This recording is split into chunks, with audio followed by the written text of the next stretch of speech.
Oi, gente. Então, a gente vai começar mais uma aula, só que essa aula é um pouquinho diferente das outras.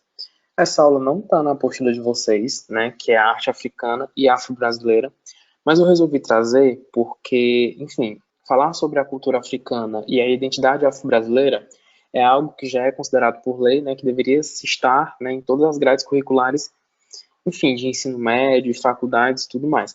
Porém, a gente sabe que isso normalmente não acontece e depois a gente vai discutir por que que isso normalmente não acontece.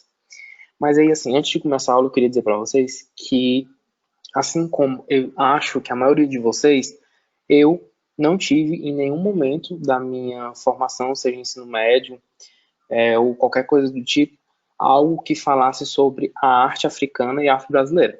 Por isso, para mim fazer essa aula, eu tive que procurar fontes de fora, né, porque inclusive na apostila de vocês não tem, apesar de eu achar que deveria ter, e aí eu tive que procurar em fontes externas para poder trazer o assunto para vocês. Então, nessa aula eu estou aprendendo tanto quanto vocês. Se vocês encontrarem qualquer fonte ou qualquer outra informação, né, que seja plausível de discussão, eu estou disponível, né, para discutir o tema e todo aprendizado é bom e positivo. E é isso, vamos iniciar a aula. E antes da gente iniciar, eu trouxe um rápido sumário do que a gente vai discutir, que é basicamente a arte africana na história. A gente vai falar das máscaras africanas, que são a principal representatividade artística, né, da África, que veio para uma cultura ocidental mais geral. A influência da África nas artes modernas, que é, como eu disse, né, essa influência, principalmente das máscaras africanas. Algumas outras modalidades que a gente conhece principalmente aqui no Brasil. Aí eu vou falar um pouco das religiões africanas e por que conhecemos e temos poucas obras de arte africanas num contexto geral. Lembrando que esse assunto ele é cobrado no Enem, não só a arte africana, inclusive teve uma questão que foi cobrada sobre máscaras africanas, né, que é arte africana, mas assim, de uma forma geral, esse assunto é cobrado no Enem, por causa dessa diretriz, né, que fala que esse assunto deve ser discutido, né, a cultura afro-brasileira deve ser estimulada nas escolas. E aí, começando a aula já, a gente sempre traz alguns questionamentos. Primeiramente, a gente precisa identificar o que a gente vai chamar de arte africana, porque a África é um continente. E um continente subtende-se que são vários países que formam esse continente, e esses países não obrigatoriamente têm o mesmo conceito de arte. E aí, para essa aula, a gente vai chamar de arte africana toda a arte que foi principalmente praticada na África subsaariana.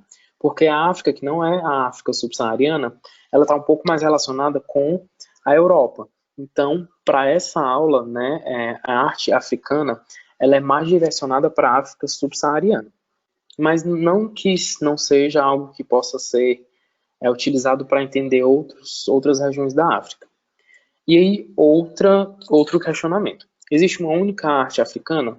E não. Como eu havia falado para vocês, a África é um continente que tem vários países e várias culturas. Em alguns momentos vocês vão ver, e a gente vai discutir sobre isso, que a arte africana ela preza por algumas coisas em comum.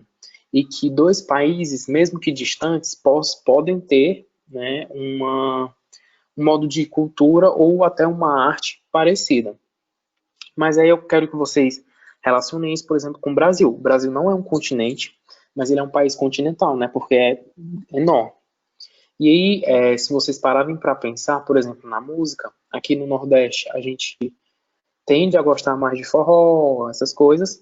E, por exemplo, lá pro Sudeste, no Rio de Janeiro ou São Paulo, né? Tem os próprios ritmos de lá. Rio de Janeiro tem uma presença forte do funk, enfim. São Paulo, por exemplo, na época de ouro da música, teve uma influência maior da bossa nova, da MPB, enfim.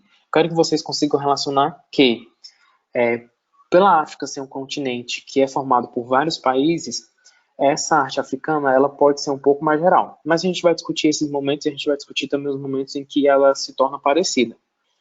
Agora a gente vai falar sobre a arte africana na história. É importante a gente dizer que essa arte ela se origina no período pré-histórico, ou seja, antes da escrita. Inclusive, disse que os povos originários, né, os povos que deram origem aos seres humanos, vieram da África. Então, a gente precisa relacionar que essa arte lá, ela é inclusive antes do período pré-histórico, antes do período da escrita. Mas aí trazendo já para um contexto mais próximo, né, cerca de 500 anos antes de Cristo, 500 anos depois de Cristo, ela é considerada uma arte livre, ainda que preservada de rigor. O que é isso? É porque, como eu vou falar para vocês daqui a pouco, a arte africana, ela normalmente ela tem um contexto mais espiritual. E aí, para essa representação, ela pode variar. Porém, esse rigor que vai classificar isso é essa característica de estar voltado para um objetivo mais específico. Não sei se vocês conseguiram entender, mas eu vou tentar explicar de uma outra forma. Ela é uma arte livre que foi praticada e é praticada de diversas formas e formas variadas, porém, muitas vezes, ela tem o mesmo objetivo, né, que é ressaltar a espiritualidade, a natureza. E aí eu passo para esse terceiro tópico, que é justamente esse objetivo da arte africana. Porque os africanos, né, eles representavam um entendimento de espiritualidade, de ancestralidade, de união com a natureza, representavam abundância, representavam uma parceria entre seres humanos e animais, vegetais, às vezes apenas a expressão de formas geométricas. E quais os materiais que foram utilizados na arte africana? Lembrando que, quando eu digo, né, arte africana, eu digo para essa arte mais voltada para o período pré-histórico. E aí foram utilizados metais, né, principalmente o bronze, mas também foi utilizado marfim, também foi utilizado terracota e também pedras preciosas. E aí, como eu falei para vocês, mais ou menos entre esse período de 500 anos antes de Cristo e 500 anos depois de Cristo. Algumas fontes falam uma data e algumas fontes falam outra data. A principal tribo que usavam, né, esses materiais era a tribo Igbi-Uku. E eu não sei se eu falei corretamente porque, enfim. Só que na história, né, desse período da arte africana, o material mais utilizado foi a madeira, porque com a madeira era feita a confecção de máscaras, que aí as máscaras, assim, no geral, é algo que foi presente na maior parte da África subsaariana, que é o que eu disse para vocês, né, que apesar de ser uma arte livre, ela tinha um determinado rigor e que meio que caracterizava, no geral, algo mais específico. Falando dessas máscaras africanas, inclusive teve uma questão no Enem, né, que cobrou isso. Primeiramente, elas representam um disfarce para a incorporação de espíritos e a possibilidade de adquirir forças mágicas. Essas máscaras elas vão ter um significado místico e importante na arte africana e elas serão utilizadas em rituais e funerais. Mas assim, esses rituais vão desde o nascimento até a morte, né? Por isso que essas máscaras elas eram utilizadas como uma conexão entre o mundo espiritual e o mundo terreno, o mundo mortal. Né? E dizia-se que quem utilizava essas máscaras estava protegido pelas divindades nas quais, né, os povos acreditavam. Essas máscaras podiam representar essas divindades, mas ao mesmo tempo as máscaras também podiam representar animais, né, o que demonstra essa parceria e essa união que o africano tinha com a natureza. Falando um pouco mais, a gente, como eu já havia dito, essas máscaras elas são recorrentes na maior parte dos povos da África, e elas têm um universo artístico e expressivo variado. Porém, na sua maioria das vezes, na sua maioria das utilizações, ela era utilizada como uma forma de conexão, né, com o mundo terreno, né, o mundo, entre aspas, mortal, e o mundo espiritual. E aí, como eu havia falado, eram utilizadas como rituais e disfarces para essa conexão e representação de deuses. E aí eram representados deuses, forças da natureza e animais, partindo para esse lado mais espiritual. E uma diferença, né, desse tipo de arte africana para a arte ocidental que a gente conhece é porque a arte ocidental normalmente ela objetiva um ponto de vista mais individual. Para os africanos, não. A utilização e a confecção de máscaras naquele tempo era feito por uma pessoa em especial na comunidade. Inclusive, algumas fontes que eu li diziam que essas máscaras eram feitas, né, por essa pessoa em especial na comunidade, dentro da selva, meio que de uma forma mais escondida e secreta, porque essa pessoa tinha que representar os interesses da coletividade, de todos os povos daquela tribo, né, de todos os povos que se auto-identificavam como pertencentes àquele lugar. Diferente da arte ocidental, né, que, como eu já havia mencionado, normalmente objetivava um ponto de vista mais individual. Aí aqui, essa pessoa especial, ela era responsável pela confecção de máscaras e sempre ela visava e objetivava a coletividade, o que todas as pessoas, né, que se auto-identificavam daquele lugar iriam ser representadas ou iriam se sentir naquele momento com a utilização das máscaras africanas. Por isso é importante vocês entenderem essa questão do coletivo para as tribos africanas e principalmente para a confecção de máscaras africanas. Trazendo essas máscaras para um período mais moderno, um período mais contemporâneo, a gente tem que essas máscaras influenciaram e serviram de inspiração para as vanguardas europeias, principalmente para Pablo Picasso, porque no período antes de ele adentrar o cubismo propriamente dito, ele pintava muito se inspirando nessas máscaras africanas. Inclusive eu trouxe essas pinturas aí do lado, mais do lado direito. E também, ainda nesse contexto de vanguardas europeias, com Henri Matisse, que ele é considerado fauvista, mas ele também ali, ele beira um pouquinho ao expressionismo, ao pós-impressionismo, enfim. Só que Henri Matisse ele é mais conhecido na pintura, né, como fauvista. Porém, ele também fez esculturas, e a maioria dessas esculturas eram baseadas nas esculturas de origem africana. Por isso que vários pintores e várias obras desse período das vanguardas europeias beberam na fonte da cultura e da arte africana. Falando um pouco para vocês sobre a confecção propriamente dita dessas máscaras, como vocês conseguiram observar, né, nos slides que a gente mostrou até agora, elas variam um pouco. Por exemplo, nessa primeira foto que eu trouxe para vocês, elas foram feitas com tecido e com búzios, e elas não seguem o formato propriamente dito. Algumas têm olhos, algumas têm o que representa o nariz, algumas têm o que representa a boca, e também tem muita essa utilização desses adornos mais chamativos para poder fazer parte do ritual. Mostrando essa outra máscara africana, vocês conseguem perceber que ela é feita com um material mais rígido, né, provavelmente uma terracota ou ainda uma madeira mesmo, e ela demonstra os traços africanos, né, que é o nariz, a boca, os olhos, e ela ainda não deixa de retratar os adornos que também faziam parte desses rituais. Partindo para essa outra foto, que é algo que é mais comum da gente ver, tanto na mídia, filmes, séries ou coisas do tipo, são essas máscaras africanas e que, como vocês conseguem perceber, elas têm diversas formas de representação, utilizam-se cores diversas, utilizam-se adornos diversos, penas, formas geométricas, representações de nariz, de boca, simplesmente por formas geométricas, as cores eram muito coloridas, mas se tiver algo que vocês devem perceber e levar para a interpretação de todas as máscaras africanas, é porque elas realmente representavam aquele povo, né? Tanto a questão do nariz, a questão dos olhos, a questão da boca, elas tentavam, meio que dessa forma mais espiritual, representar as divindades como aquele povo se enxergava. E aí, tanto nessa escultura quanto nessa obra de Pablo Picasso, que remete a uma máscara africana, vocês também vão conseguir perceber a mesma coisa.